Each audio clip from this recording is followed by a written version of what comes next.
Hey everyone, Phil here. Welcome back to the cinematography course and welcome to a new section. We're continuing our compositional kind of lessons and we're adding movement to our camera work.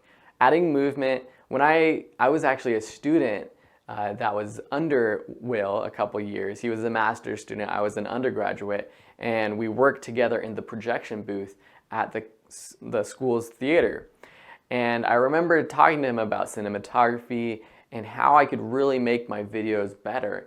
And one of the first things he said was add movement to your videos. Whether it's a tripod, pan, or tilt, or just if you have a monopod or you're shooting handheld and doing a little bit of smooth movement, that will take your video to the next level.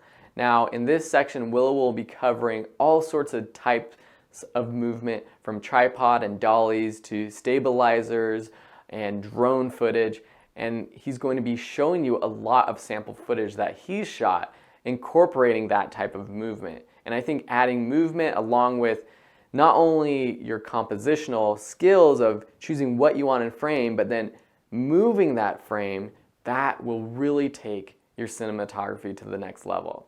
So I'm excited for you to take this section. Let's hop over to Will and I'll see you later in a challenge video.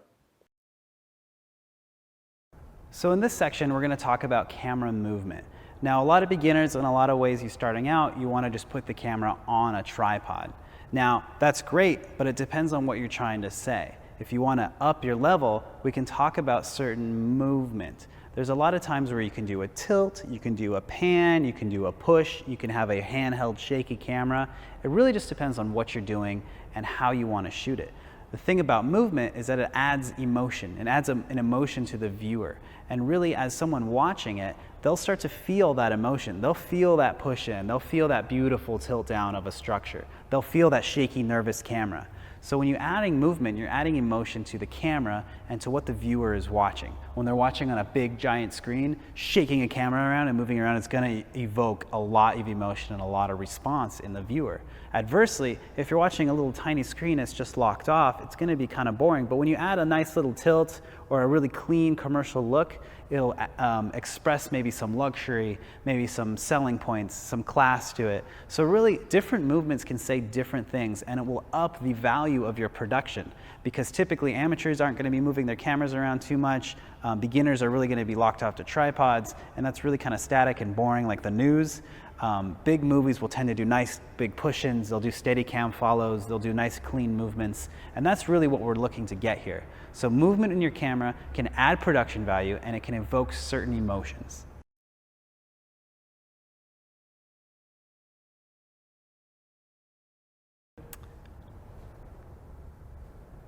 So let's talk about tripod movement. You can do a nice little tilt down, or you can be doing pans left to right. Now those tend to add this little nice kind of expose, kind of class it up a little bit, kind of show if you have an object up above, you can kind of come down and tilt down. What that does is just evoke a nice clean movement. You see this a lot in commercials or sometimes in movies where they'll start really high up in the clouds and then they'll tilt down to reveal the house. As opposed to just showing the house, a cut right to the house evokes a much different emotion than tilting down to the house. The big thing is that you're adding this movement of a tilt or a pan to add this emotion. Sometimes you can use a pan to reveal something from left to right, or you can pan from character to character, and that adds a little bit of connectivity, right? Because within the shot, you're able to see the character talk to character. So pan left to right, pan left to right. And then with tilts, you may see them having a gun at the side that may add down to tilt on the side here, or you could tilt up to something in the sky. It's really connecting two compositions or two shots in a very clean, quick way. So the best tip I have for tilting and panning on tripods is first having to do with the gear. Sometimes you end up with a tripod that's actually a photo tripod and it won't have the fluidity of a fluid head or a gear head. Now, if you're going to be doing video, you might want to look for a video tripod that has a fluid head that can tilt up or down or pan right and left in a more fluid manner. You can actually set the tension too, so you can kind of have a little more tension when you're panning and tilting, which will allow you to have a nice clean look. The mistake that most beginners make is that they get photo tripods where the heads do not tilt and pan very smoothly, and they end up being jaggedy or like quickly movements, which is not good at all. So look at your equipment, make sure that that's good. The second thing to do is just breathe. Take a moment and then use your tilt and just be very steady. It's very kind of methodical and very kind of you are one with the camera. Something I learned a long time ago actually by watching a pro in one of my classes was that you tend to take your body and you become part of these sticks. So when you're tilting up or you're panning down, you tend to be that camera. And it's nice that I tend to put my left hand on top of the camera and my right hand's holding the hand. And sometimes I'll just snug up against it and I'll just move my entire body to tilt or to pan. And that's a really nice way to kind of get you in the emotion of the camera. And personally, I think that viewers can see that. They can see that the cameraman and the camera person has really come a part of the camera. So those would be my best tips to actually tilting and panning. Become one with the camera and understand that what you're doing is saying something.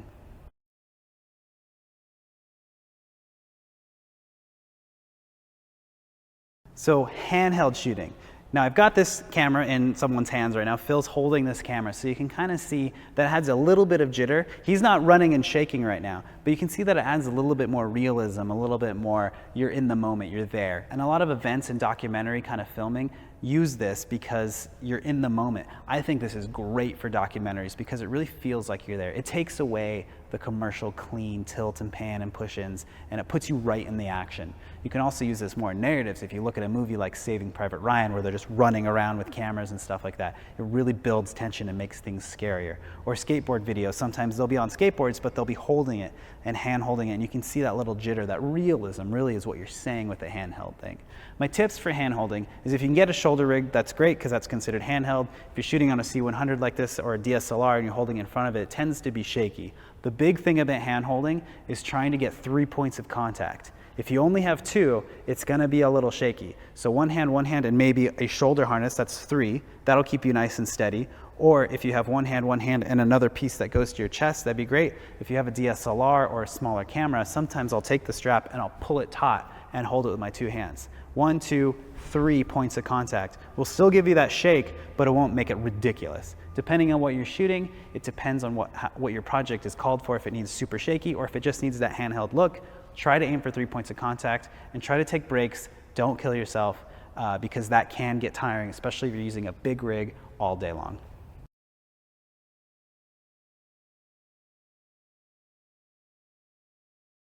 So let's talk about dolly shots. So there's several types of dollies. There's several types of dolly shots. So technically, what is a dolly shot? Well, there's kind of 2 or 3 different ways you can talk about it. There's push-ins where you just kind of push and glide in, like on a movie. You see that a lot. You see how the camera just moves nice and smooth into an actor. Or you can see how a trucking shot, when it moves left and right on a dolly, it can go left and right and be very smooth and just be kind of moving along like this. The big thing about dollies is sometimes they require track, sometimes you can get mini dollies with skateboard wheels, other times you can get a studio stage and get like a Fisher or a Chapman and you'll be able to roll that thing around a nice smooth stage. The other thing they have to do with the advanced dollies is that some of them will have a boom going up and down. Again, that's more on the advanced professional level, where you might actually even have a dolly grip whose sole purpose on set is to run the dolly, moving it up and down, keeping it charged, moving it left to right, setting up track, putting in the cribbage around it. You get really advanced when you get on bigger sets with dolly movement. The big thing about dolly movement is it depends on what you're shooting and how you want to use it. I think dolly movements add the most amount of production value to a piece. You see a lot of push-ins like this on big cinema movies. So if you start to do that in your smaller productions or even your documentary work, it might really up the value of your shoot.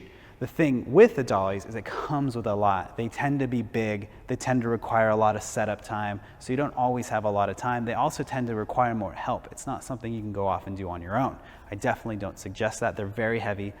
Even a doorway dolly can become a little cumbersome sometimes, which is really just wood with 4 giant wheels and a handlebar that you can put a tripod on. You can still do those pushes.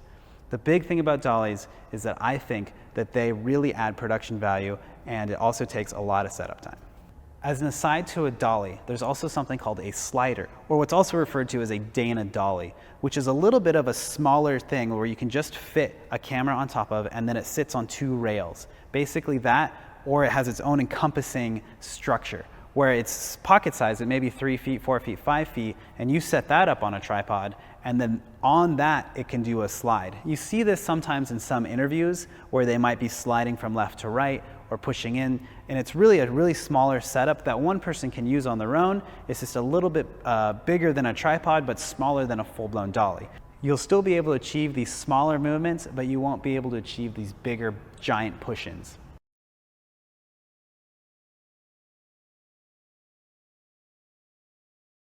So something that's become really popular are the stabilized movements. So that means I'm talking about Steadicams, Movies, Ronins, any sort of gimbal, or even the little small stabilizers. Now the cool thing about that is that they're sort of achieving what a dolly's doing by pushing in and moving around, but able to do it more quickly and without track.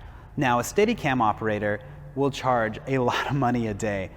Also, if you wanted to buy a Steadicam, that can be enormous amounts of money, and it's a lot of training. So you may see those guys with the big giant vests and the arms that come out that hold big cameras, and then it comes down like this, and they're moving around and the camera stays perfectly steady.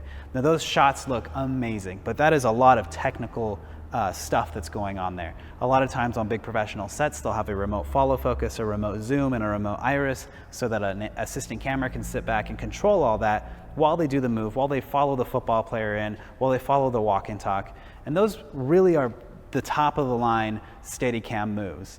Recently, in the last few years, 3-axis gimbals have come out where I can hold a bar like this with a gimbal down here that is able to keep it steady. Now those are called Movies and Ronins. Those 3-axis gimbals are made by more than just those 2 companies, but those will still allow you to move around seamlessly without actually having a full-blown vest and maintain the steadiness of the object. The big thing is that as soon as your camera gets bigger and bigger and bigger, you may outgrow your gimbal. It also becomes very heavy holding it out just like this, but keep in mind you can still do that push in without all that track and that garbage down below, and you can do it by yourself. The other thing is there's stabilizers, and those are more for smaller cameras. There's the Merlin and things like the Merlin where you hold it with one hand and it really has a counterweight down here below, and then you put a smaller camera. And that's nice because you can just control one thing and it's a small camera. That only works with like DSLRs and mirrorless cameras and most popular GoPros right now. Tips for Steadicams and Movies and gimbals and all that really come down to as you as an operator. A lot of that stuff is very, very technical and just takes muscle memory and practice. The more you do those things, the better you'll get at it. If you can afford it as a cinematographer, if the production you're working on can afford to rent something or rent somebody who's been doing it day to day to day, I think that that would be the easiest and best thing. If you want to start to get into that and learn that, that's a whole nother job, which I think is fantastic.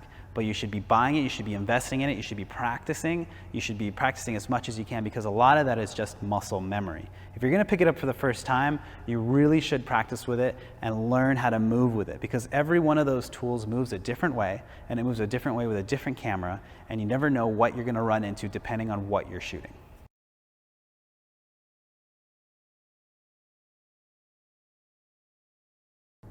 So another way to get nice big shots is using a jib. Chances are you won't be on a big enough production to afford a jib, but if you are and you have a big camera to get a big giant crane or techno jib, it can let you get a giant big expansive shot from the ground all the way up. What it is a giant arm that holds a camera at the very top, and it's able to move down and up and around. It's the type of shots you see at sporting events that you see cruising over, or live concerts that you see going over the crowd and zooming in and flying across the crowd. Now, if those are too expensive for you, there are actually smaller jibs that you can rent from, say, Fisher or like a Keslo camera or anything like that, where you can rent smaller jibs that are only maybe 3 feet, 4 feet, that'll give you that movement. Maybe you're doing an interview and you just want to do something a little light, a little special, that go from the ground up. Also, we talked about dollies earlier. There are a lot of bigger Fisher dollies and Chapman dollies where you can put a jib on the dolly, and that will allow you to do kind of a coasting move up like that.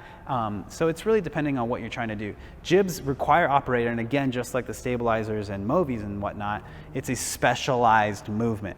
So if you're not practicing it, you need to get your hands on it and figure out how you want to move that around to really accomplish what you're doing. It's a beautiful way to get a really high production value shot, but that will kind of break the bank. I feel it's a little more expensive than some other options that you can use.